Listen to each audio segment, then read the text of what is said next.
Sudah selesai? Ya, jadi kita kembali ke Zoom ya guys. Ya, kalau untuk 3 bulan ke depan seharusnya kita pakai ini ya. Ya. So, ya, hari ini kita akan coba bahas tentang oceanografi yang hubungannya sama gelombang ya. Dan arus, dan beberapa hal ya. Ini agak sedikit fisika gitu ya. Ini di bawah nanti akan ada saya sebutin pasang surut dan segala macam sih. Kira-kira demikian. Jadi, ya, disiapkan mentalnya ya. Baik, pertama-tama saya ucapkan selamat buat teman-teman yang rankingnya bagus kemarin. Saya harap bisa tetap dipertahankan begitu ya. Tapi untuk yang lain juga semoga tidak patah semangat karena ya peluang masih ada gitu ya. Selama peluangnya tidak nol berarti masih ada kesempatan gitu aja sih. Ya, seperti biasa, jadi jadwal saya adalah ngajar oceanografi ya. Berarti listnya adalah Mas Heru ngajar geologi, nanti Rafli ngajar mete, sama Daniel Astro saya oceanografi, seperti itu ya. Oke lah, begini. Banyak ya. Oke, oke. Ya, masuk. Jadi ada 4 sih ya urusannya dalam lingkup pembahasan gerakan air laut itu yaitu eh 3 ding maaf, ini pendahuluan. Ini gelombang, pasang surut, sama arus, gitu ya. Nah, apa itu? Nah, mari kita masuk ya. Itu gelombang. Nah, jadi kita harus tahu dulu yang namanya gelombang tuh model yang seperti apa, gitu ya. Jadi gelombang itu ya bentukan istilahnya itu osilasi dari partikel. Jadi partikelnya itu gerak naik turun gitu ya, sehingga menghasilkan bentukan ada puncak dan ada lembah seperti itu ya.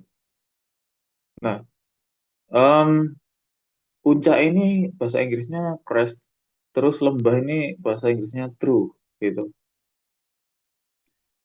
Kalau di laut ya, kecepatan itu dilambangkan dengan C biasanya. C ini berasal dari kata celerity.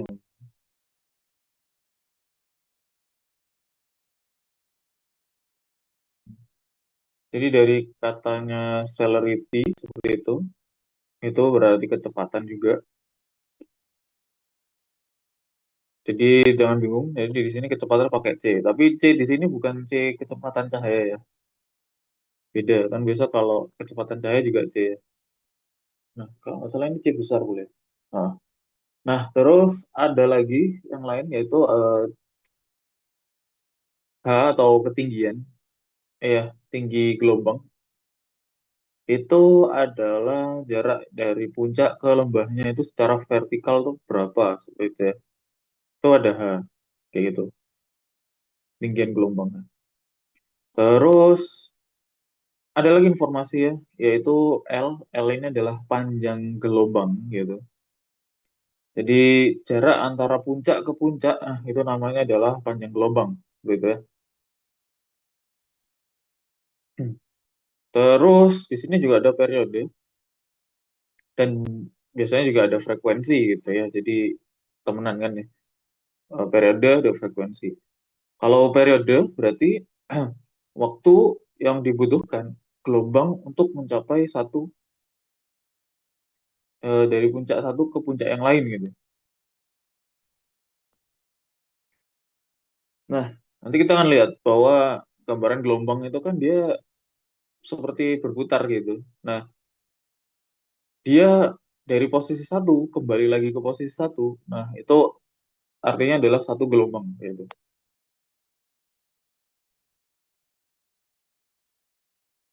Nah, waktu yang dibutuhkan itu namanya periode gitu. Itulah. Nah, kalau frekuensi dibalik ya. Kalau frekuensi itu kan rumusnya 1/T gitu ya. Nah, ini kan kalau T itu kan sama dengan 1/F. Berarti kalau F itu adalah 1/T gitu ya. Frekuensi itu kebalikannya berarti. Namanya 1/T berarti berapa waktu yang dibutuhkan untuk satu gelombang ini terjadi. Kayak gitu ya.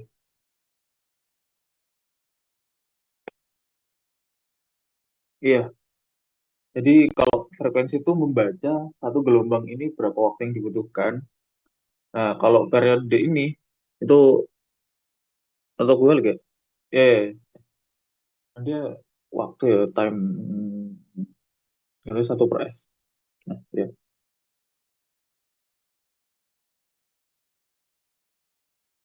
oke.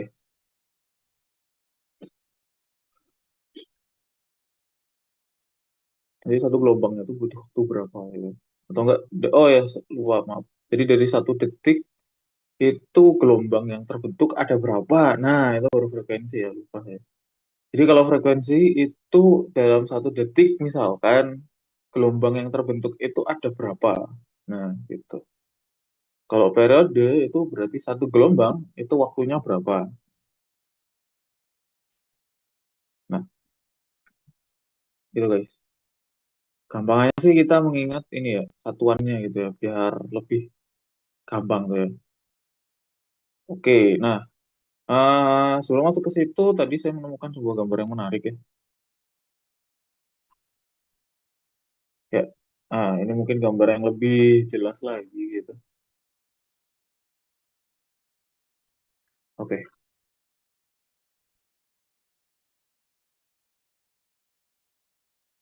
nah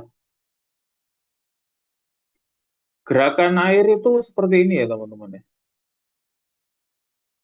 Nah, jadi gerakan air ini ya, ya itu kalian bisa lihat titik yang warnanya merah. Jadi dia awalnya ada di situ, terus ada maju gitu kan, ada maju dan ada maju gitu. Nah, itu proses eh, bagaimana gitu ya, partikel air di dalam airnya itu sendiri itu bergerak kayak gitu.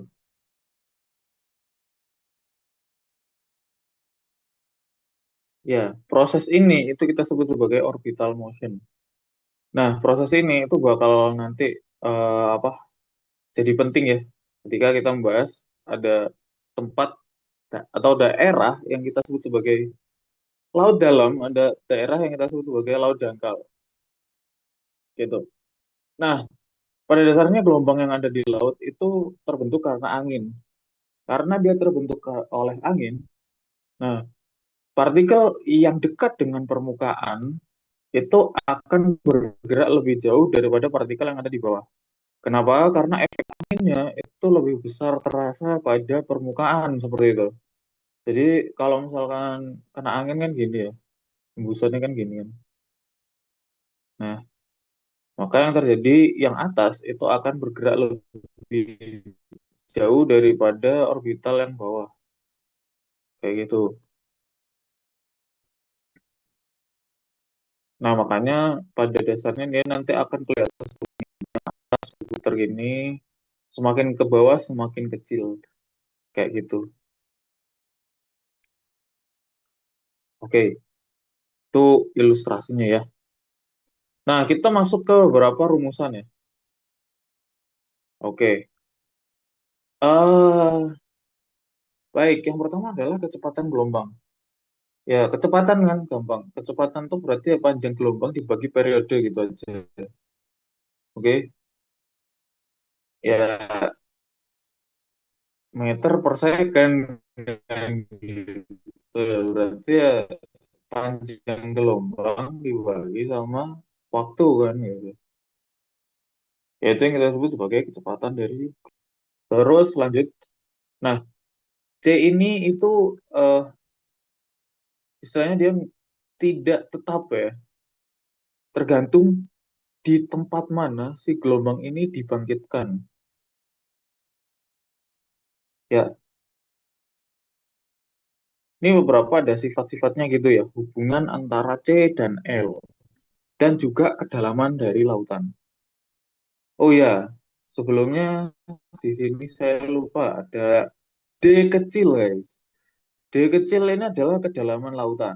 Nah, acuannya itu adalah muka air laut rata-rata. Air laut itu kan naik turun ya. Nah, tapi itu tuh ada titik rata-rata air lautnya gitu ya. Yang dihitung biasanya sama orang geodesi. Nah, titik rata-rata itu akan dijadikan acuan untuk mengukur kedalaman dari air laut gitu ya. Oke. Nah, karena itu kita lihat di sini. Jadi ada hubungan antara kecepatan panjang gelombang sama kedalaman air laut.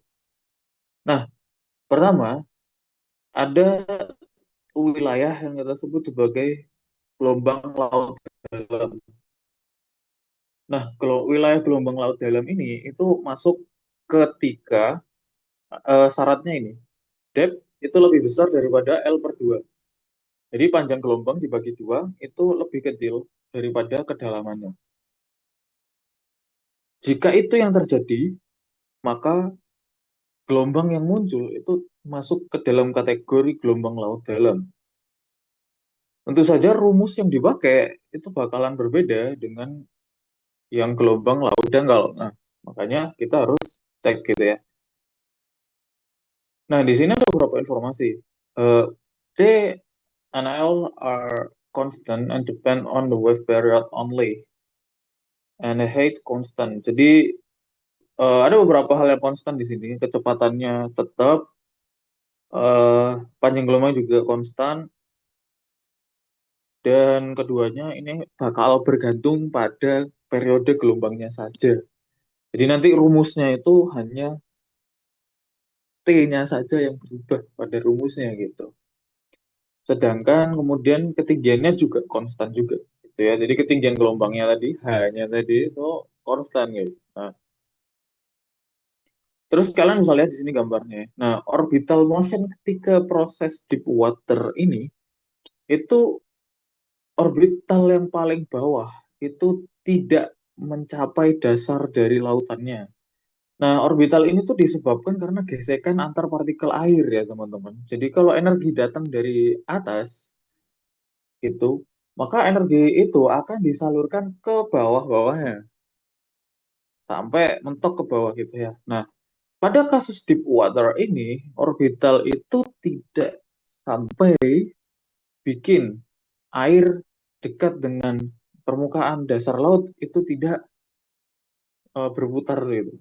Jadi tidak ada pergerakan gelombang di sini gitu ya. Nah, itu yang kita sebut sebagai deep water wave. Oke. Nah, habis itu maju terus ya. Ke oke, terus sampai di titik di mana L2, kedalaman L per 2, maka gelombang yang tadinya orbitalnya itu lingkaran, dia itu mulai tergoyahkan. Akhirnya bentuknya jadi lonjong, kayak gini gitu ya. Nah, di sini ada tulisan wave fill bottom.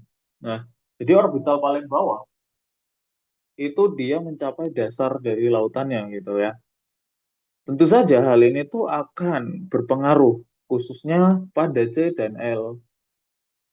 Contoh di sini, maka kecepatan dan juga panjang gelombangnya akan berkurang. Ya, sembari juga dengan kedalaman lautannya yang juga berkurang. Nah, oleh karena itu, ketinggiannya jadi bertambah. Oke, lanjut lagi. Nah, habis itu dia sampai ke kedalaman L per 20 gitu ya. Nah, kalau kedalamannya ini kurang dari L per 20, maka C dan L-nya ini rumusnya tidak bergantung pada periode lagi, tapi dia bakal bergantung pada kedalaman. Nah, nanti kita akan melihat. Pada dasarnya di shallow water wave ini, semakin dangkal, maka kecepatan gelombangnya akan semakin kecil. Tapi di sini bisa dilihat ya, the height increased. Jadi ketinggiannya akan bertambah. Nah, bisa dilihat di sini, ketika mengalami pendangkalan, atau kita sebut prosesnya namanya swelling gitu ya.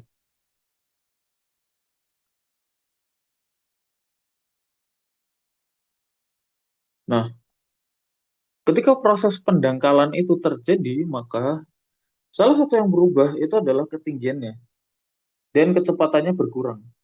Jadi kecepatan berkurang, ketinggiannya bertambah gitu. Kayak gitu sih. Ya, kecepatan ini kan biasa dikaitkan dengan energi kinetik ya. Terus ketinggian gelombang itu biasa dikaitkan juga dengan energi potensial. Sederhananya, ya ketika terjadi proses pendangkalan, maka kecepatan gelombang itu akan dialihkan kepada energi potensialnya. Jadi gelombangnya akan jadi lebih besar kayak gitu ya. Gitu. Ya, nanti kita juga akan bisa melihat contohnya kayak tsunami gitu. Dia kencang ya, jadi tsunami di tengah laut itu kecepatannya bisa mencapai ya 300 kilometer per jam lah. Jadi kecepatannya ya kenceng tuh kayak mobil F1 gitu ya. Tapi di dekat dengan pantai dia kecepatannya bisa hanya 24 kilometer per jam gitu ya. Tapi setidaknya itu lebih kencang daripada Usain Bolt gitu ya, pelari tercepat di dunia. Jadi ya kalau kena itu mah sama aja itu mati.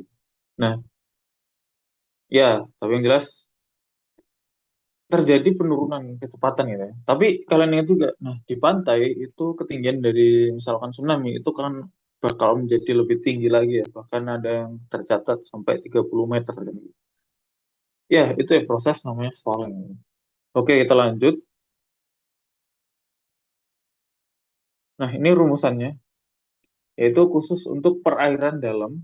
Maka tadi dibilang, rumusnya itu hanya bergantung pada periode gelombangnya. Oh iya, saya mau katakan lagi di sini, dan semoga ini ingatan saya nggak salah, tapi catatan berdasarkan catatan saya ini harusnya benar ya. Nah, frekuensi dan periode itu tidak mengalami perubahan ya teman-teman. Jadi ketika pendangkalan terjadi, frekuensi gelombang dan periodenya itu tidak berubah. Soal ini mesti keluar ya. Saya ingat banget, pasti itu ada urusan, kalau misalkan gelombang mengalami pendangkalan, maka apa yang terjadi? Nah itu. Nah, pokoknya semuanya berubah kecuali periode sama frekuensi dah, itu aja deh. Ya. Oke, lanjut ya. Di perairan laut dalam, L itu panjang gelombang. Nah, panjang gelombangnya itu ditentukan dengan rumus G per 2pi kali T kuadrat. Seperti itu. Nah, kalau kecepatannya, tadi kan dibilang ya, kecepatan itu kan L per T. Berarti rumusannya jadi GT per 2pi. Oke, gampang ya. Iya, memang harusnya tidak cukup sulit sih. Oke, lanjut. Terus perairan dangkal. Nah, tadi saya juga bilang bahwa perairan dangkal itu adalah kecepatan gelombangnya dipengaruhi oleh kedalaman. Jadi, kalau bisa lihat rumus dari kecepatannya atau C sama dengan akar GD gitu. Ya, oke gitu ya. Sehingga panjang gelombangnya adalah periode dikali sama kecepatan kan. Akhirnya ya seperti itulah rumusannya.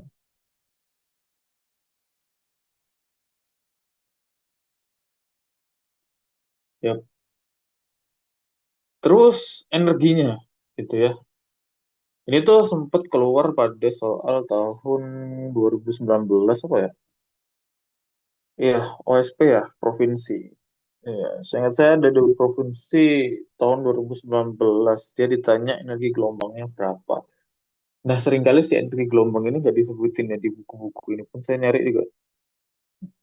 Kira nemu gitu ya, ada beberapa bacaan yang ketemu gitu. Jadi energi gelombang itu adalah 1/8 rho GH kuadrat. Ini kombinasi ya. Ini tuh udah total. Jadi ini energi total gitu. Kalau misalkan kalian ditanyain energi potensialnya itu ya ini silakan dibagi dua. Jadi kalau misalkan EP gitu ya,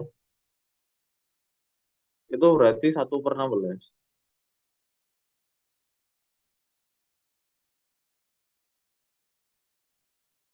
Nah,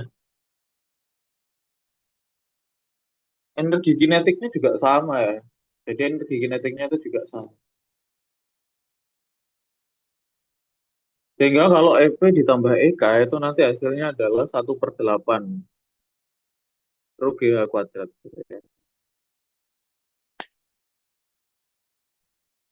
Ya, sebenarnya sudah ada sih filenya, cuman ya agak lama kan nanti kalau misalnya sudah membuktikan gitu.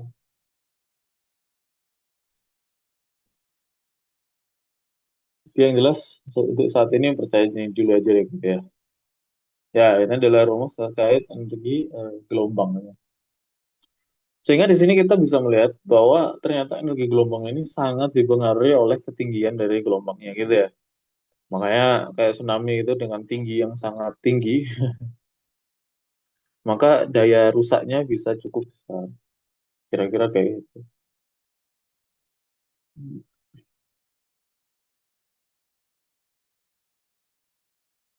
Nah, ini kekuatan gelombang. Kekuatan itu power ya, atau P, daya. Kalau di fisika itu namanya daya.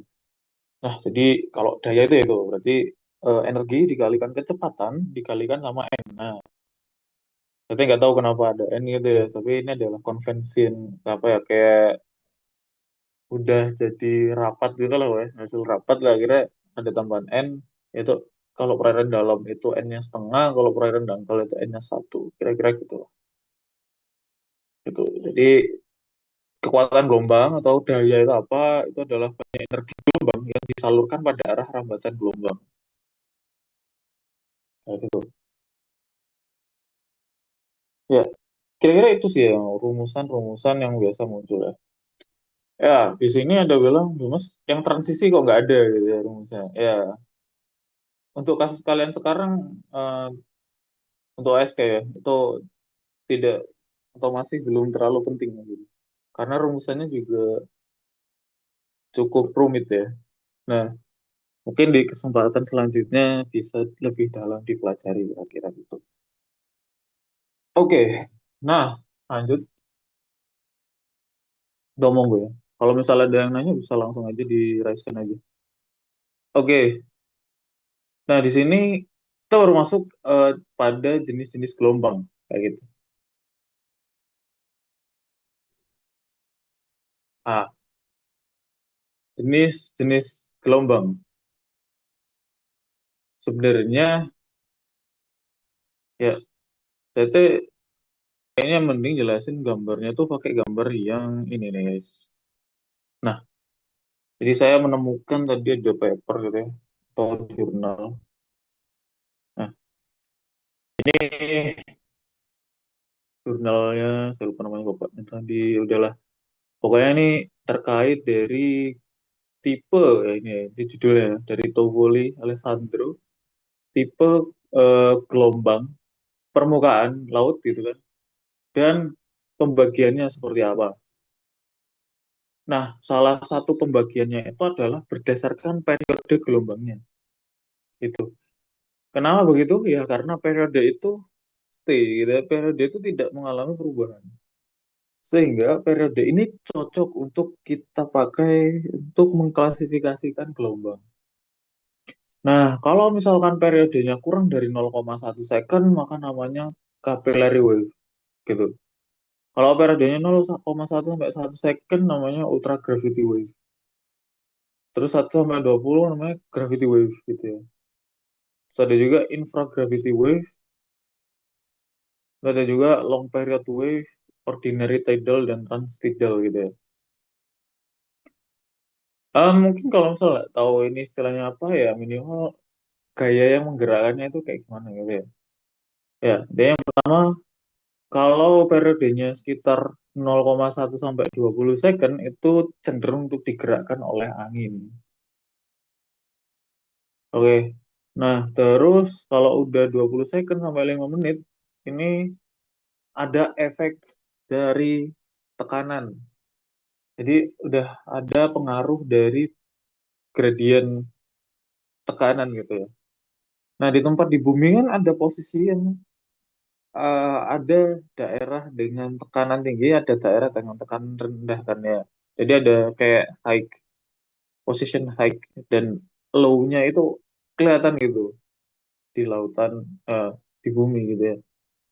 Nah, itu akan mempengaruhi gelombang-gelombang ini juga gitu. Nah, kalau 5 menit sampai 12 jam itu adalah gabungan dari tekanan ya, gradien tekanan itu sama gempa juga biasanya. Jadi ada gempa, nah gempa itu otomatis gelombang yang dihasilkan karena gempa itu pasti akan berbeda dengan gelombang yang dihasilkan karena angin kan gitu. Oke, terus di sini ada tidal wave ya. Kalau periodenya 12 sampai 24 jam. Jadi ya, kenapa bisa terbentuk ya karena adanya gravitasi ya. Gravitasi benda langit gitu ya. Saya bilang gravitasi benda langit karena pada dasarnya tidak cuman bulan aja. Ya, nanti ada juga gravitasi matahari juga bisa mempengaruhi dari pergerakan air laut ya. Cuman kecil ya dampaknya gitu kan. Nah, sehingga mungkin kalau diajarkan ke bocil ya lebih gampangnya kan ya karena bulan gitu. Padahal pada dasarnya gravitasi matahari itu juga memiliki pengaruh dalam proses pasang surut. Itulah saya transiden ya pakai badai gitu. Nah ya, jadi pada dasarnya pasang surut ini juga adalah sebuah gelombang ya. Jadi pasang surut ini adalah sebuah gelombang yang gelombangnya itu terbentuk dalam waktu atau periode yang sangat lama. Contoh di sini periodenya 12 sampai 24 jam kayak gitu. Ya kan kita bisa ngelihat kan lihat pasang surut ya. Berarti misalnya pagi itu pasang, terus siangnya surut, terus sorenya pasang lagi, malam surut. Nah kan itu kan naik turunnya itu kan butuh waktu yang lama. Nah, jadi seperti itu. Oke,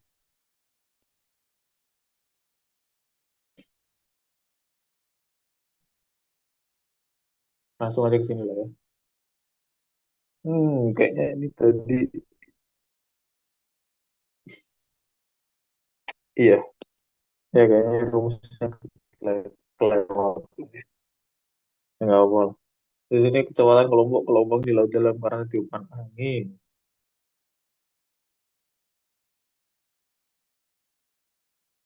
Oke lah, ntar ini aja, ini aja.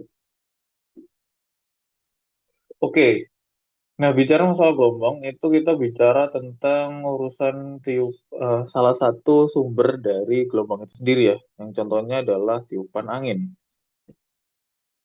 Nah, kondisi gelombang yang disebabkan karena tiupan angin itu kita bisa melihat pada tiga proses. Yang pertama, kecepatan anginnya berapa. Yang kedua, lamanya tiupan anginnya berapa. Yang ketiga, itu panjang lintasan angin atau Fetch. Nah, semoga saya ada ilustrasinya tentang ini ya. Masalah Fetch terutama. Karena ini mungkin istilah yang baru buat kalian. Kan. Damn, nggak ada. Oke, mari kita tunjukkan gambar kedua.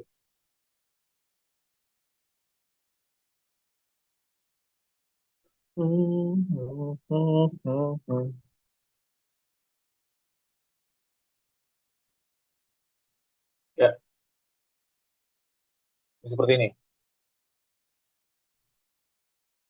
Ya, jadi em, ini gambar sebuah ilustrasi pembentukan gelombang oleh angin. Nah, salah satu anginnya juga disebabkan ketika misalkan di lautan itu ada namanya badai. Kan daripada badainya itu kan ada angin yang banyak ya kan. Nah, jadi badainya datang nih. Ya, termasuk dia membawa angin lah gitu. Nah, terus di sini ada batas dari badai ya kan. Di batas-batas ini itu kemudian ya terjadi hujan segala macam, ada angin dan macam-macam lah. Nah, tadi disebutin bahwa panjang lintasan angin. Nah, atau bisa disebut juga sebagai sumber ya. Jadi panjang lintasan dari sumber anginnya itu. Nah, kalau di sini kan sumber anginnya itu dari badai gitu kan. Nah, jadi ya seberapa panjang badainya itulah yang kita sebut sebagai veg gitu ya. Nah, baru di sini ini meskipun nggak kena angin, tapi dia akan menghasilkan gelombang karena terpengaruh oleh si badai gitu. Jadi di daerah sini itu istilahnya dia bisa muncul gelombangnya meskipun badainya itu ada di sebelah sininya gitu loh. Jadi dia nggak langsung terpengaruh ya secara langsung, tapi gelombangnya bisa muncul. Nah, proses ini tuh namanya swell. I mean, iya, andai kata, oh, apa ya, istilahnya kalian bisa mengenali gitu ya mungkin ya. Dan para nelayan juga melakukan hal itu. Artinya mereka bisa tahu di tengah laut ini ada badai gitu. Sehingga mereka nggak jadi nyari ikan gitu misalnya. Ya, dari mana tahunya? Ya karena pergerakan gelombang dari air laut itu sendiri, khususnya dari soilnya misalnya. Nah itu, oke ya. Nah, saya pikir kayak kecepatan angin dan lamanya tiupan angin ini cukup jelas lah ceritanya. Otomatis kalau anginnya lebih lama, ya berarti energinya kan makin besar gitu ya. Ya, kalau disebul terus-menerus kan ya energinya kan besar. Terus habis itu kecepatan angin juga gitu ya. Ya tentu saja energi angin kan apa ya, tersimpan pada kecepatan anginnya gitu. Betul kan? Jadi energi angin kan tersimpan pada kecepatannya kayak gitu. Dan sebagai informasi, kecepatan angin ini ya, itu energinya akan terkonversi pada gelombang sebesar 2%. Jadi jadi energi angin ini itu akan disalurkan kepada gelombang itu melalui mekanisme gaya gesek sebesar 2%. Nah, jadi energi angin 2% itu diberikan kepada gelombang supaya gelombangnya bisa muncul gitu ya. Nah, itu otomatis semakin besar kecepatan angin, energinya juga makin besar, maka ya gelombangnya juga akan makin besar. Gitu ya. Ingat di sini kita bicara tentang gelombang yang disebabkan oleh angin. Soalnya nanti beda mandeng ya, urusannya lah misalnya gelombang dengan kasus yang lain. Oke, nah beberapa istilah lain juga yang biasa dibahas itu adalah yang kita sebut sebagai gelombang pecah, guys. Oke, tadi sebenarnya di sini juga ada gambar yang menarik. Oh, enggak. Oke, sip. Ya kita kasih ilustrasi di gambar ini aja ya. Kalau bisa lihat, oke. Jadi proses ya gelombang ini datang dari laut dalam, itu kan. Kalau bisa lihat orbital motionnya kan kayak gini. Ya, dia maju terus, gitu kan, maju terus. Terus dasar dari orbital motionnya ini akhirnya nabrak laut gitu kan. Nabrak dasar laut kan. Akhirnya kalian bisa lihat dia melengkung loh. Nah, melengkung, melengkung, melengkung. Nah, kecepatannya berkurang, tapi ketinggiannya jadi bertambah. Kayak gitu. Nah, lama-lama gelombang ini akan sampai pada titik di mana eh, wave stiffness itu ya, kemiringan gelombang itu mencapai 1/7. Nah, kemiringan gelombang atau wave stiffness ini apa? Di sini ada kata-katanya. Jadi wave height is 7 uh, times its wavelength gitu ya. Jadi ya, misal kalau misalkan kita kita tulis berarti ya gini, berarti H itu sama dengan 7 kali dari L. Nah, gitu ya.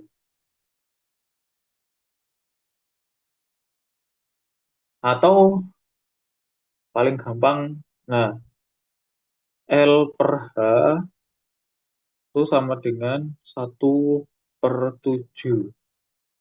Nah, ini yang kita sebut sebagai stiffness atau kemiringan. Ya, kemiringan kalau di matematika kan ada namanya ini ya, persamaan garis lurus terus ada gradien tuh. Nah, gradien itu kan Y per X gitu kan. Iya sih. Kalau aku balik ya. Kalau dibalik masalahnya kan sama ya. L per H. H per L lagi. Sebentar, saya ingin cek dulu nih. Harusnya H per L. terbalik lagi.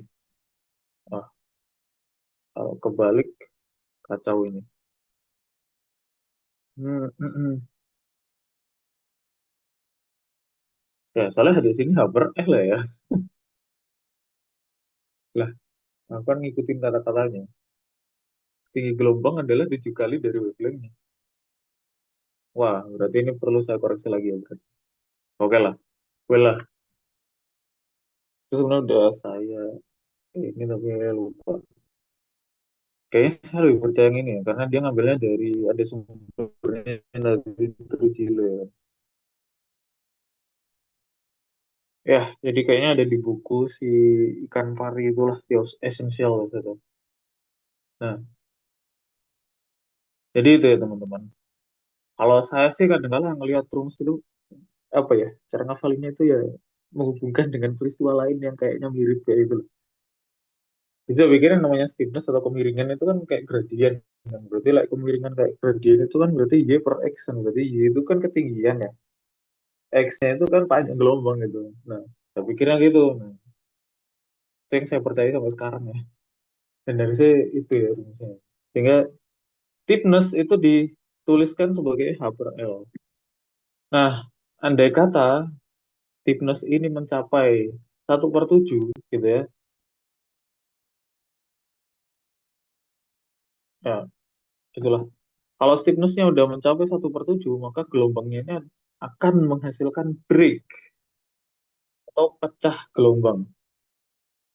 Nah, pasti kalian melihat ya, pernah melihat ada namanya selancar gitu kan ya. Terus gelombangnya kan ada bentukannya kayak lancip gitu kan ya. Nah, itu tuh kita sebut sebagai gelombang pecah gitu ya. Jadi gelombangnya itu sudah tidak berbentuk gundukan yang rapi kayak naik turun naik turun. Jadi gelombangnya itu udah nggak berbentuk kayak gini lagi gitu. Ya namanya gelombang kan harusnya kan naik turun halus gitu ya guys. Nah, tapi pada suatu saat dia akan berbentuk lancip kayak gini, kayak ya gini kan ya. Gelombangnya akan terjadi bentuk seperti ini. Nah, berarti kan bentuk gelombangnya ini udah tidak seperti yang dulu gitu ya. Jadi dia sudah berubah. Nah, proses perubahan ini itu kita sebut sebagai pecah gelombang. Yang dimana terjadi ketika stiffness-nya itu di atas 1/7.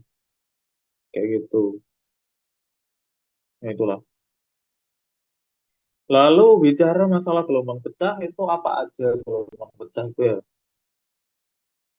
Wih, apa ya? Oke, di gelombang pecah itu ada tiga. Pada dasarnya ada tiga sih. Ya, tapi mungkin ada beberapa bacaan yang bilang ada empat ya. Karena transisi lah istilahnya. Yang pertama ada spilling. Kedua ada plunging. Tiga surging gitu ya. Jadi ini tergantung sama pantainya ya. Kalau misalkan pantainya itu relatif landai, jadi istilahnya ya gelombangnya itu akan berbentuk seperti ini. Terus di sini kayak ada buih-buih warna putih gitu. Jadi kalau kalian lihat pantainya misalnya kayak datar gitu, terus kemudian gelombangnya itu menuju ke tempat kalian, terus ada kayak buih-buihnya di atasnya gitu. Nah, itu tuh namanya spilling, kayak gitu ya. Terus ada juga plunging gitu ya, plunging. Nah ini kalau misalkan pantainya ini lebih miring lagi gitu ya, terus kemudian dia ada gelombang yang datang, maka yang terjadi adalah gelombangnya ini akan menghasilkan seperti kayak lancip gitu ya, ada condong ke depan terus ada lancipnya gitu. Nah, ini biasa buat orang selancar ya. Nah, ini namanya adalah pelunging ya gitu. Nah, terus kalau pantainya itu sangat curam sekali, maka gelombang ini tuh akan nabrak ke pantainya gitu. Jadi nabrak ke apa ya istilah ini dasar pantainya gitu kan miring kan. Jadi yang harusnya dia itu berbentukannya seperti lancip kayak gini, jadi dia malah nabrak, terus akhirnya dia menghasilkan buih-buih gitu di sini. Jadi ini pertama kayak gini, terus dia nabrak jadi buih. Gitu. Nah ini prosesnya namanya surging gitu ya. Jadi kayak semua ini itu di apa ya tergantung kepada kemiringan ya salah satunya gitu. Nah, ini sebenarnya ada rumusnya juga. Mungkin habis ini kita akan coba cek ya. Tapi sebelumnya kita lihat gambarnya dulu. Contoh seperti ini. Nah, ini ceiling breaker namanya. Jadi kalau misalkan kalian ke pantai lihat seperti ini, nah ini namanya adalah gelombang pecah yang kita sebut sebagai spilling breaker.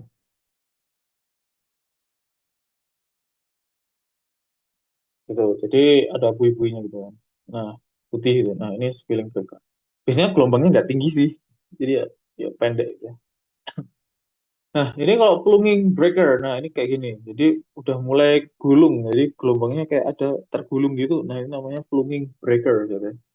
Seperti ini gambarnya. Terus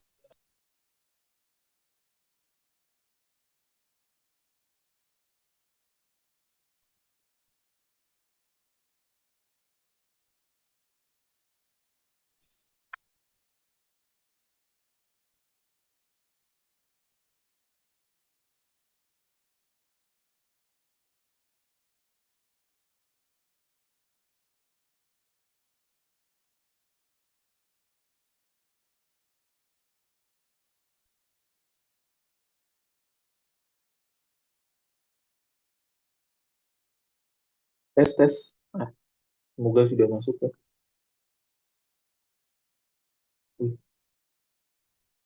Ya,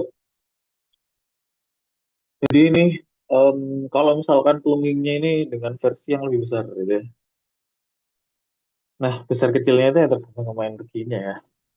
Nah, makanya tidak semua tempat itu bisa dipakai buat selancar, guys. Jadi ya harus dipertimbangkan juga kemiringan pantainya berapa, kecepatan anginnya gimana. Baru tempatnya itu bisa digunakan buat selancar. Gitu ya. Terus lagi ya, yang terakhir adalah surging ya kayak gini. Jadi bentukannya seperti inilah, karena kemiringan pantainya yang terlalu curam. Nah, bagaimana kita menentukan ini by data gitu ya? Bagaimana kita menentukan ini by mathematics? Itu ada namanya yang kita sebut sebagai perhitungan Galvin namanya. Saya akan kasih ini aja. Nah, sebenarnya banyak catatan-catatan ya dari berbagai macam website dan segala macamnya. Ya, semoga ini saya mencontohkan kepada teman-teman sih bahwa kalau nyari sumber itu harus lebih detail lagi kalau bisa. Karena kadang ya kalau website doang ya ada kadang kalah ya, kadang kalah ada yang miss gitu kan. Nah, khususnya yang Galvin ini itu saya coba untuk temukan dan ternyata ada bacaannya itu di tahun 1968. Jadi ada jurnal dia yang bicara terkait 1968 itu perihal spilling, plunging, collapsing, dan surging. Oh ya, BTW collapsing itu ini ya, dia ada di antara surging sama plunging lah. Kira-kira gitu ya. Ada di tengah-tengahnya. Nah, jadi di dalam sini itu beliau menghasilkan apa ya, istilahnya eksperimen yang kemudian rumusannya itu akan digunakan untuk menentukan gelombang pecah tadi itu. Sebenarnya dia lebih jeru lagi ya. Di sini ada sampai 9 tahap gitu. Tapi buat kita yang belajar itu palingan ya empat doang gitu kayak spilling, plunging, collapsing, dan surging. Sebenarnya di sini ada cerita-ceritanya gitu. Misalkan spilling, jadi eh, bubbles atau apa ya? Apa sih bubbles? Ya, saya lupa lagi.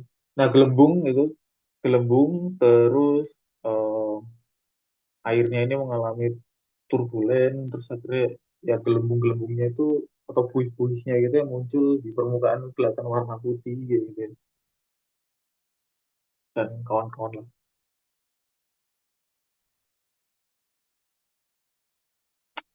Dan segala macam. Oke, nah di sini saya butuh ke urusan resultnya dia aja ya, langsung ke result dan rumusannya. Kalau nggak salah rumusannya itu ada di sini. Nah, oke. 0,09 sama 4,8. Nah, sebenarnya jadi apa ya sumbernya dari sini. Nah, ini ada website yang dia menyatakannya jadi lebih mudah. Itu akan saya tunjukkan oh, wait, di sini.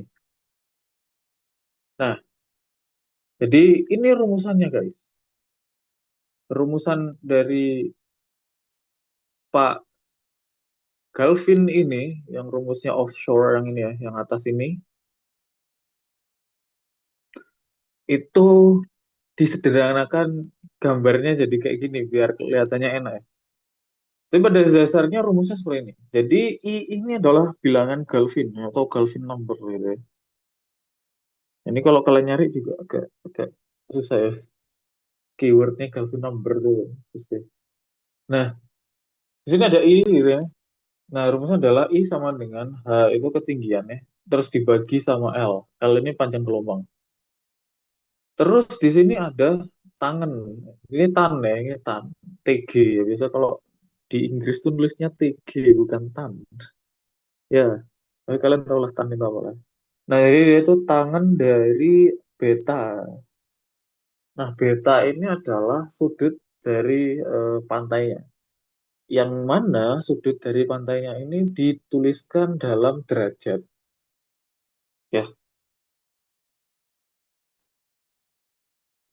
gitu sih.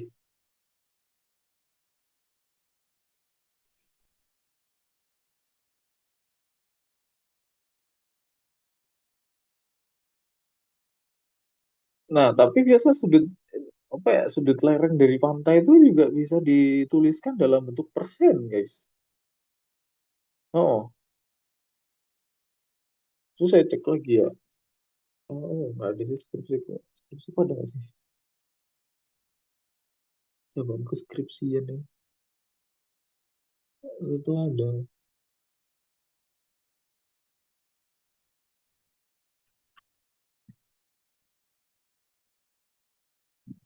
zaman Naliko Semono gitu. Kalau gimana? Keren ya. Enggak, rumusnya bukan ya. Hmm, kemiringan, kemiringan.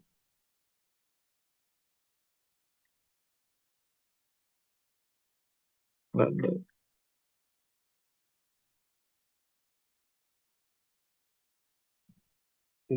Sini kayak rumus. Van Zuidam bukan namanya. Saya lupa. Hmm, bab dua lah. Kalau kita cek.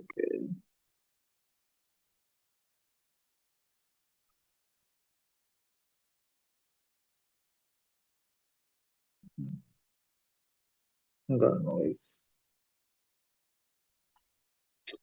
Salah. Ya, jadi intinya ada gitu ya. Yang mengklasifikasikan lereng pantai itu pakai persen. Nah, nanti kalau misalkan dia makainya persen, itu cara bacanya adalah misalkan kemiringan lerengnya itu 6% gitu ya. Nah, yang dimaksud dari kemiringan lerengnya 6% itu maksudnya kan ya kalau kalian tulis 6% itu berapa sih? 6/100 gitu. Ya yang namanya kemiringan ya, ingat-ingat ya. Kemiringan itu kan gradien tuh ya. Gradien itu kan berarti Y per X gitu. Jadi logikanya gitu deh. Y per X. Nah, berarti kalau 6% itu berarti kan ketinggiannya 6, X-nya itu 100. Nah, karena ini rasio, nah rasio itu biasanya tidak memiliki satuan. Kenapa? Karena satuannya sama. Jadi yang atas ini meter, yang ini meter. Jadi kemiringan itu andai kata gini, kalian ada di pantai, ngelihat pantainya ini sejauh 100 meter, terus kalian ukur ketinggiannya ternyata 6 meter. Jadi pantai yang jarak 100 meter itu ketinggiannya 6 meter. Nah, itulah yang kita sebut sebagai lereng 6% itu di situ gitu loh. Eh, ya misalnya di sini pantai ini. Ini air laut ini. Kayak nah ini air laut nih gitu. Wih, untuk kalian sebagai manusia di sini kan ya. Kalian melakukan pengukuran gitu. Jadi misalkan jarak ini 100 meter gitu, ya. Nah, kedalamannya itu adalah 6 meter. Nah, ini yang disebut sebagai lereng 6% itu ya. Lereng yang besarnya 6% itu kayak gini bentukannya. Jadi nggak usah bingung. Kalau persen tuh biasanya lebih gampang gitu ya. Jadi intinya kalian melihat 100 meter kedalamannya berapa gitu lah. Nah, itu yang kita sebut sebagai persen. Nah, oke. Misalnya ntar bisa dicek lagi lah. Ya, intinya itu. Dan kemudian kalau kita sudah melakukan hitung-hitungan ini, maka nanti kita bisa menyimpulkan seperti ini. Kalau nanti hasil kalian itu I-nya itu ada di bawah dari 0,09, maka biasanya gelombang pecahnya itu tipenya adalah surging gitu ya. Tapi kalau misalkan di atas dari 4,8 itu namanya spilling. Kalau tengah-tengahnya namanya plunging. Nah, plunging itu kan berarti yang bisa dipakai selancar kan. Jadi bilangan Kelvin untuk gelombang yang bisa dipakai sama selancar itu harus berada pada range 0,09 sampai 4,8. Kira-kira gitu. Ya, oke. Nah, ini namanya bilangan Kelvin atau Kelvin number. Ya, ini sumbernya di sini atas. Well, well. Tuh guys. Dan sebenarnya sepanjang juga ya. Bagaimana kita ngeliat gelombang itu. Ya. Nah, ini ada peristiwa lain ya, namanya refraksi gelombang. Jadi kita ngelihat sih ternyata gelombang di laut itu melakukan hal yang macam-macam ya. Kayak salah satunya dia refraksi gelombang dia modelnya kayak gini guys. Jadi kalau misalkan gelombang ini bertemu dengan tanjung atau teluk, maka kenampakannya akan berbeda, gitu ya. Jadi kalau misalkan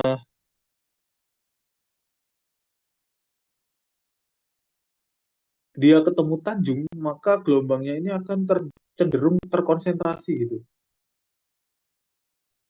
Jadi gelombangnya ini akan cenderung untuk memusat gitu ya. Nah, tapi kalau ketemu teluk, gelombangnya ini akan cenderung untuk berpisah gitu ya. Cenderung untuk menyebar. Gambarnya di sini. Nah, ini kalau teluk ya, ini kalau tanjung gitu ya. Maka kalian bisa lihat gerakan gelombangnya seperti apa. Kenapa hal ini bisa terjadi? Ya, di sini ada tulisannya apa? Refraksi. Ya, kalian ingat cahaya terus mengalami refraksi gitu. Ya, refraksi itu adalah pembiasan kan. Pembiasan itu konsepnya adalah pembelokan gelombang gitu. Ya, jadi konsep dari pembiasan adalah pembelokan gelombang. Dan jangan kira pembelokan gelombang itu hanya terjadi pada urusan pensil masukkan air terus patah gitu. Enggak. Ya, termasuk gempa juga itu mengalami pembelokan gelombang atau refraksi gitu. Jadi gelombang gempa yang gerak di bawah tanah itu juga mengalami refraksi. Termasuk gelombang laut juga mengalami refraksi. Nah ini ya, jadi ini adalah istilahnya eh, konsep fisika yang kemudian dia ada juga di cerita geologi, cerita meteorologi, dan juga cerita dari oceanografi juga gitu ya. Nah, tapi suatu hal yang harus kalian ingat adalah ya prinsipnya itu gitu. Yang namanya refraksi. Jadi pembelokan gelombang itu terjadi karena adanya perubahan kecepatan. Udah gitu aja.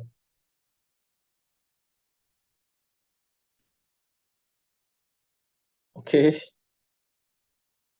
ya gitulah kira-kira.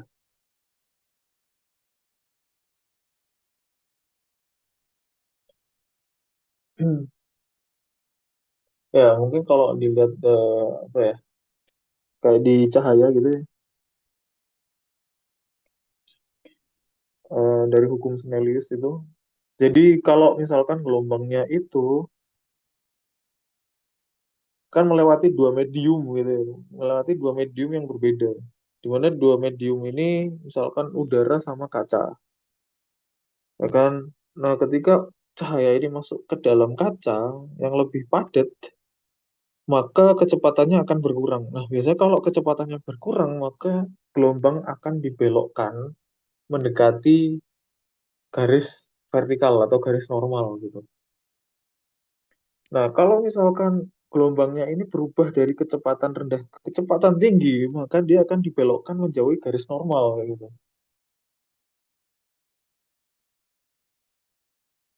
Nah, itu kira-kira itu konsepnya.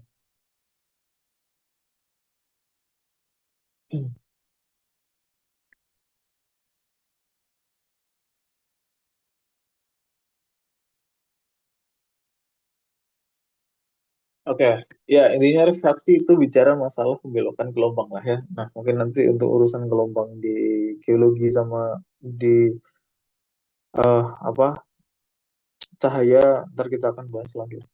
Nah, yang jelas inti dari refraksi itu adalah dia gelombangnya bisa belok gara-gara berubah kecepatannya gitu. Oke, gelombang itu juga bisa mengalami difraksi.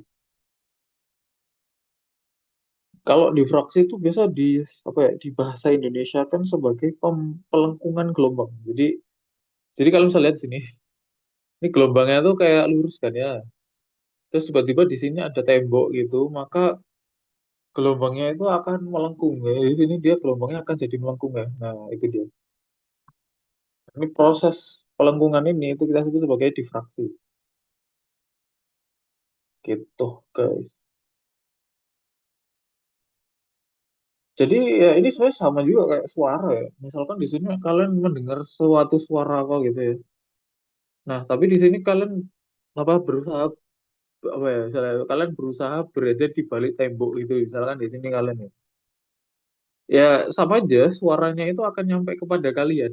Kenapa? Karena akan ada yang namanya proses difraksi itu sendiri. Jadi ketika ada gelombang kayak gini, terus kemudian dia ketemu dengan penghalang, maka gelombangnya ini akan melengkung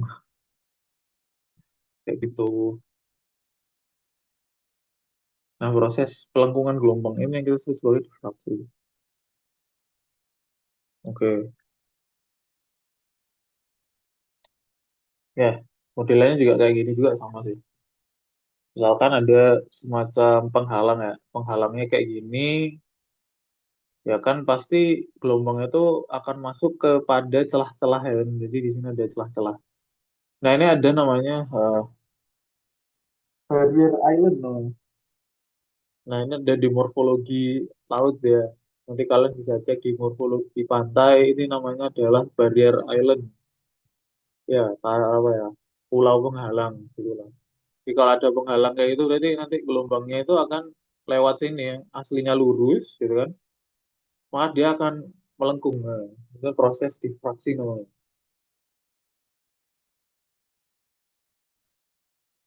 Itu. Oke. Wih, gila.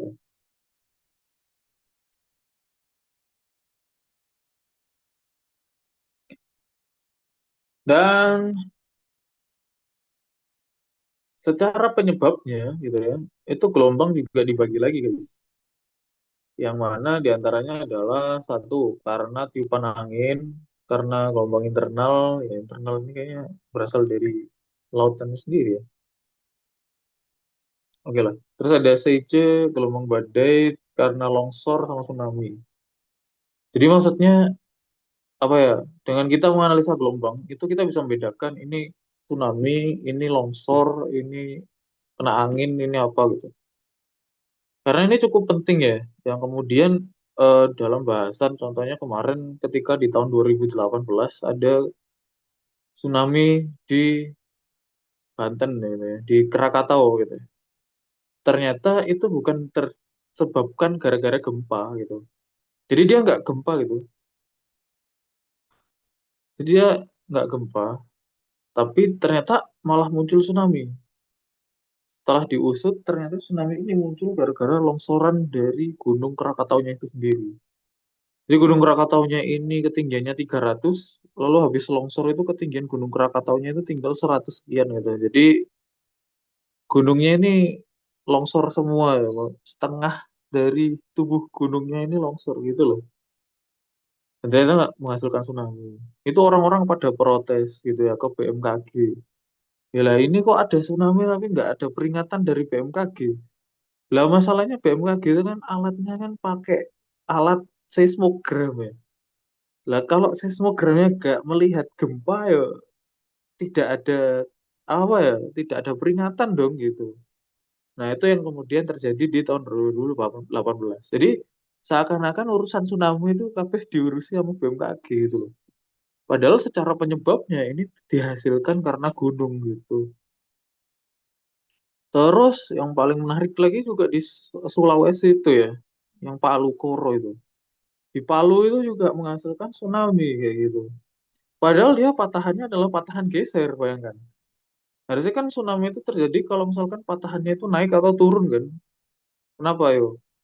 Nah, kalau patahannya naik atau turun itu otomatis kan air di atasnya itu pasti akan keangkat kan. Ya pasti air di atasnya itu akan berubah kan. Ya ada yang apa ya, airnya kan kedorong kan gitu. Kalau misalkan patahannya naik kan kedorong. Coba kalian bayangkan patahan geser. Yo tentunya kan nggak berdampak kan tsunami-nya kan. Tapi kenapa kok bisa kemudian muncul tsunami di Sulawesi? Itu disinyalir karena adanya longsoran di bawah laut kayak gitu. Nah, dari mana kita tahu ya? Salah satunya kita bisa melihat panjang gelombangnya, model gelombangnya lah gitu kira-kira. Nah, itu di tahun 2018 tuh. Peristiwanya mulai aneh-aneh lah gitu. Kira-kira. Peristiwa bencana di Indonesia itu yang terjadi dan itu aneh-aneh gitu. Yes, kayak gitulah kira-kira ya. Oke, mungkin di 15 menit terakhir kita akan coba melihat terkait pasang surut gitu. Nah, di pertemuan selanjutnya besok ya, mungkin kita akan sedikit nge-review arus dan mungkin ya ada lanjutan-lanjutannya. Ya, nanti kita akan lihat tentang arus. Nah, mungkin di sini kayaknya waktu sekian ini kita akan akhiri di pasang surut gitu. Ya, ini kan gelombang yang dihasilkan karena gravitasi ya, gitu kan. Gelombang yang dihasilkan karena gravitasi dari benda langit. Dan ya, gambarnya adalah seperti ini.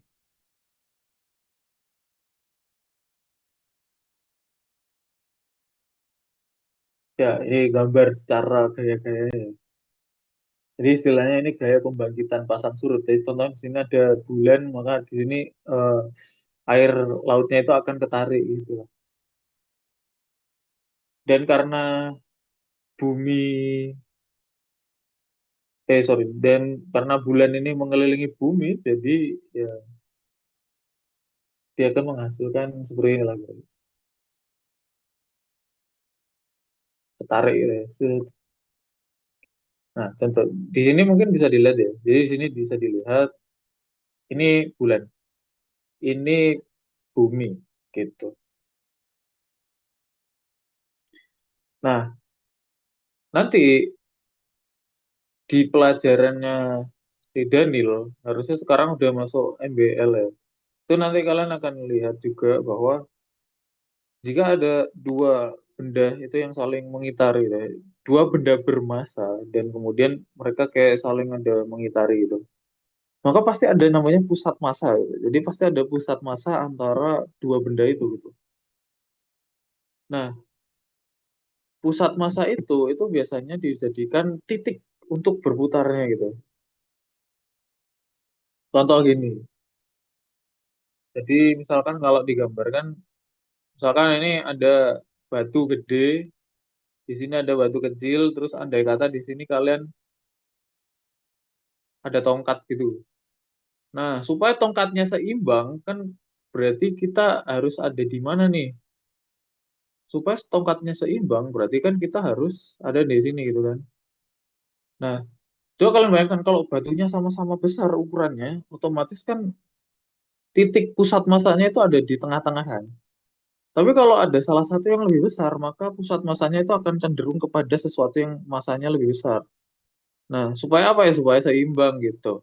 Dan biasanya titik pusat massa ini itu dijadikan titik buat berputar. Jadi misalkan ini muter ke sana, ya ini muternya ke sana gitu. Dan titik pusat putarannya itu ada di situ lah, gitu.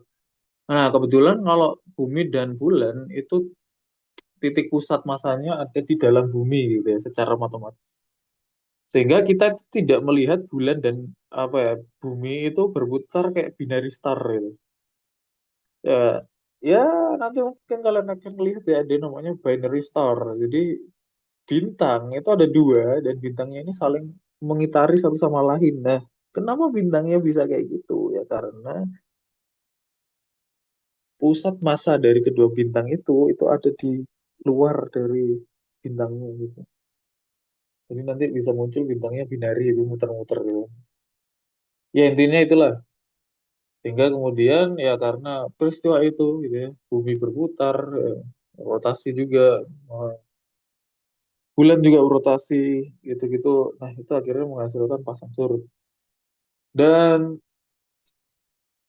ya pasang surut gambarannya seperti ini ya, teman-teman. Jadi naik turun ya. Naik turun, naik turun. Jadi pasang surut ini bermacam-macam ya. Yang kita bagi jadi empat gitu. Dan kita akan melihat. Jadi yang pertama ini namanya semi-diurnal, yang kedua ini diurnal gitu. Semi-diurnal ya, diurnal itu artinya kan satu hari gitu. Atau diurnal itu diartikan sebagai ya gelombang pasut ya, pasang surut yang gelombangnya itu kan memiliki periode 24 jam. Ingat, periode ya, periode itu berarti waktu yang dibutuhkan dari gelombang itu dari puncak ke puncak. Itu namanya periode. Berarti gampangannya, periode itu adalah waktu yang dibutuhkan dari pasang menuju ke pasangnya lagi. Nah, itu namanya adalah periode. Sehingga diurnal itu artinya adalah suatu tempat itu terjadi pasang dan surut itu satu kali dalam satu hari. Kalau semi diurnal berarti pasangnya itu dua kali, surutnya dua kali. Nah, mungkin ini ya, ini sering kali yang diajarkan kepada kita di zaman SD itu. Oh, kalau pagi itu berarti pasang, kalau siang itu surut, terus kalau sore pasang lagi gitu. Kalau malam surut atau kebalik ya, saya kebalik ya. Nah, biasanya sih itu ya. Jadi pagi pasang, siang surut, sore pasang lagi, malam surut dan segala macam. Padahal tidak semua tempat di Indonesia itu mengalami hal yang demikian. Jadi ada lokasi yang pasang surutnya itu cuma sekali. Nah, ini yang salah ya. Ya, ini biasanya deh OSN IPA tuh dijelasin gitu loh. Maksudnya itu jadi salah satu soal itu loh di OSN IPA tuh. Tapi ya buat bocil ya, buat anak SD gitu ya. Nah, padahal sebenarnya proses dari pasang surut itu tidak semua lokasi di Indonesia itu pasang surutnya dua kali gitu loh. Nah, ini yang harus dikoreksi lagi ya guys ya. Itu. Ya, semoga menjadi bahan koreksi juga sih buat kita. Nah, oke, jadi itu istilahnya. Dan terus yang di tengah-tengahnya ini apa, Mas? Nah, di tengah-tengahnya ini mixed. Dan mixed itu cenderung. Jadi dalam satu bulan itu kita bisa melihat. Jadi apa ya istilahnya, tempat ini tuh kadang pasang surutnya dua kali, kadang pasang surutnya satu kali. Nah, bisa seperti itulah. Nah, terus ada kata-kata mixed. Nah, mixed kan berarti campuran. Nah, kalau campuran itu kita bisa melihat gitu. Kalau campuran semi diurnal gitu kan, mixed predominantly semi diurnal kan berarti campuran cenderung ganda gitu ya. Semi diurnal ini biasa kalau di bahasa Indonesia kan ganda. Kenapa? Karena memang ya pasang surutnya terjadi dua kali makanya disebut ganda gitu. Nah, terus apa namanya? Kalau predominantly semi diurnal berarti dia itu mirip ya, dia itu mirip-mirip kayak semi diurnal, cuman bedanya adalah ketika pasang atau ketika surut itu ketinggiannya beda. Nah, contoh misalkan kalau di semi diurnal itu ketika pasang dan surut itu ketinggian pasang dan ketinggian surutnya itu konsisten gitu loh tiap hari gitu. Nah, tapi kalau misalkan mixed itu ketinggian pasang surutnya itu tidak konsisten tiap harinya. Jadi kadang tinggi, kadang rendah gitu-gitu loh. Kayak gitu ya. Nah, kalau mixed dominan tunggal gitu ya, atau mixed predominantly diurnal, maka gambarnya seperti ini. Jadi dalam beberapa hari kadang-kadang dia itu pasang surutnya cuma sekali, terus habis itu di hari berikutnya pasang surutnya jadi dua kali gitu. Nah, tapi tetap ingat juga ketinggiannya itu tidak konstan. Nah, kalau ketinggiannya nggak konstan, nah, kalian ngeliat grafik nih pasang surut terus ketinggiannya nggak kelihatan konstan, itu berarti dia pasang surutnya harusnya mixed gitu ya. Gitulah pasang surut ya. Ya ini sekalian ini jawab tadi. Jadi itu ini pasang surut itu di dunia ini tidak hanya dua kali, ada yang pasang surutnya sekali. Terus kita bicara masalah variasi. Jadi ya di sini juga apa ya istilahnya ya beberapa efek ya, atau beberapa peristiwa yang menghasilkan pasang surut atau peristiwa yang bikin grafik pasang surutnya itu berubah gitu. Ada variasi harian, bulanan, dan tahunan. Nah, kalau variasi harian ya seperti ini. Ya, sekali lagi di setiap tempat beda-beda ya. Kalau bisa biasanya di Malang itu ya kalau pagi itu ya pasang sih.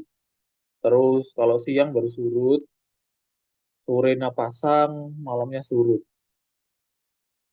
Nah, itulah kenapa beberapa orang itu pada apa ya, pada sedih gitu ya. Gini, masalahnya kalau kalian ke pantai kan berangkatnya pagi, sampai pantai siang. Nah, siang itu waktunya surut. Jadi kalian nggak bisa main di pantai gitu. Terus saya kira sedih gitu. Ya gimana ya masalahnya di wilayah kayak Malang, pantai di Malang itu prosesnya itu ya buat timingnya memang seperti itu gitu loh. Nah, gitu kan. Mau datang pagi-pagi yo cek rajine itu kan mau ate ngresi pantai kan isu-isu ya kan atau mungkin mau datang sore-sore juga ate maghrib mau diseneni mak ya kan nah kayak seperti itulah jadi kita kan akhirnya datang siang-siang akhirnya ya pas surut itu ya. Itu yang terjadi tuh nah jadi itu namanya variasi harian guys. Karena buminya kan berotasi jadi otomatis kan ada air laut yang ketarik sama bulan ada yang nggak ketarik gitu kan jadi akhirnya terjadilah pasang surut lagi ya. Terus kalau variasi bulanan kayak gini. Nah, variasi bulanan itu berarti bukan karena rotasi bumi tapi karena pergerakan si bulan itu sendiri. Ya, pasang surutnya itu tentu saja kalau misalkan bulan dan mataharinya ini dalam satu garis, maka pasang surutnya itu akan lebih besar. Nah, inilah kenapa saya bilang bahwa hubungan antara ya benda langit sama urusan pasang surut itu nyambung. Karena buktinya ada gitu. Ketika bulan dan matahari ini satu garis, maka pasang surutnya ini ketinggiannya bisa meningkat loh. Berarti kan bagaimanapun yang namanya matahari ini juga memiliki pengaruh kan gitu. Nah, ketika si bulan ini berada gak lurus ya, jadi kayak dia bulannya itu setengah itu ya, setengah gitu kan. Bulannya setengah. Itu ternyata ketinggian pasang surutnya jadi mengecil gitu loh. Terus ketika purnama, kemudian ya pas bulan baru atau bulan purnama itu pasang surutnya gede gitu. Kenapa bisa begitu ya? Karena bumi, bulan, dan mataharinya segaris gitu. Nah, jadi di sini diartikan juga bahwa matahari itu juga berperan penting dalam proses pasang surut itu juga gitu. Oke, tapi ini kan kita bilang sebagai variasi bulanan ya. Jadi variasi bulanan itu dipengaruhi oleh posisi dari bulannya itu atau fase bulan gitu ya. Nah, kalau ini dikarenakan rotasi bumi, ini dikarenakan fase bulan itu sendiri. Nah, kalau variasi tahunan, ya ini. Mungkin ini ya tidak tercatat besar gitu ya, tapi efeknya bisa kelihatan gitu lah. Yang mempengaruhi kepada positioning dari matahari, bulan, dan bumi lah ya. Kan namanya tahunan kan bumi mengitari matahari ya, ya, bahas itulah kemudian variasi-variasinya muncul. Kira-kira gitu. Dan yang terakhir di sini adalah rumusannya sekali lagi. Nah, jadi kita habis bahas teori-teori ini ada rumusnya gitu. Jadi ini tuh rumusnya apa ya istilahnya? Orang melakukan penelitian terus dia menemukan sebuah pola yang mana polanya ini dirumuskan sehingga muncullah rumus yang lebih gampang itu. Yang kita sebut sebagai bilangan Form-Zahl. Ya, jadi bilangan Form-Zahl itu adalah F sama dengan K1 plus O1 per M2 plus S2. Apa itu? Ya, itu penjelasannya ada di situ. Silakan dibaca. Jadi O1 itu adalah komponen pasang surut tunggal yang disebabkan karena gaya tarik bulan. K1 itu adalah komponen pasang surut tunggal yang disebabkan oleh gaya tarik matahari. M. M itu adalah unsur pasang surut ganda yang disebabkan oleh gaya tarik bulan. S2 itu adalah pasang surut ganda yang disebabkan oleh gaya tarik matahari. Ya, pada intinya ini adalah komponen tunggal, ini komponen ganda gitu ya. Jadi seakan kayak kuat-kuatan ya. Lebih besar komponen tunggalnya atau lebih besar komponen gandanya gitu. Nah, ini ada nilainya gitu. Jadi kalau misalkan F-nya kurang dari 0,25 berarti dia pasang surutnya ganda.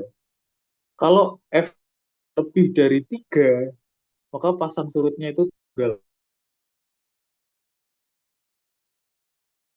Nilainya 0,25 sampai 1,5 maka dia itu dominan ganda. Kalau misalkan dia itu 1,5 sampai 3 berarti dominan tunggal.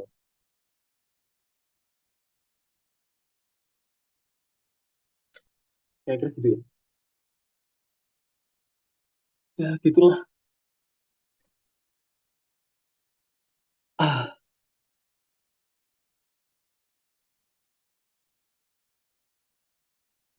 ya tuh. Yang terakhir ya ini dari Davis. Ini tuh kalau nggak salah sempat muncul deh soal tahun lalu. Jadi ini ada tuh namanya pasang surut dibedakan menjadi tiga tipe berdasarkan ketinggiannya, yaitu mikrotidal, mesotidal, dan makro. Kalau mikrotidal ini kisaran pasang surut di bawah 2 meter, mesotidal kisaran pasang surut 2 sampai 4 meter, dan makrotidal ini kisaran pasang surutnya lebih dari 4 meter. Seingat saya ini diukur dari ini ya, ketinggian rata-rata. Itu jadi kan ada ketinggian rata-rata tuh tadi kan di lautan kan ada ketinggian rata-rata tuh. Nah, itu nanti kita bisa ngelihat naik turunnya gitu. Dan biasanya kalau terjadi tsunami itu ketinggiannya bisa berubah secara drastis dan nggak biasa gitu. Nah, itulah kemudian kita bisa perkirakan itu bakal ada tsunami gitu. Ya, saya kira itu ya bahasan kita masalah perairan ini, masalah gelombang-gelombang. Nah, mungkin besok kita akan lanjutin di arus, kayak gitu. Dan mungkin ada tambahan lain lah nanti ya. Kita cek-cek fakta-fakta yang lain terkait urusan ini dan cerita-ceritanya.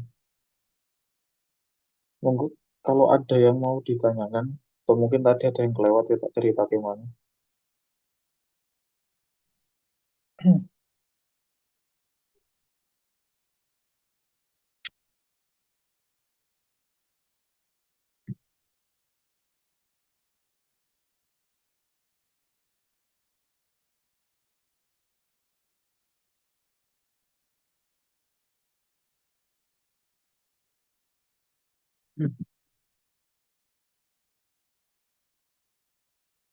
Ya, sepertinya nggak ada ya. Semoga nggak ada pertanyaan artinya paham. Kalau misalnya nggak paham ya silakan bisa ngecat aja langsung. Oke, bisa sekali bisa dicek ya jadwalnya. Semoga sih insya Allah nggak ada perubahan dan apa ya. Sekali lagi pembinaannya juga saya pastikan ya. Juga saya suruh untuk tidak pelin-pelan dan berubah-berubah jadwal. Kok. Tenang aja.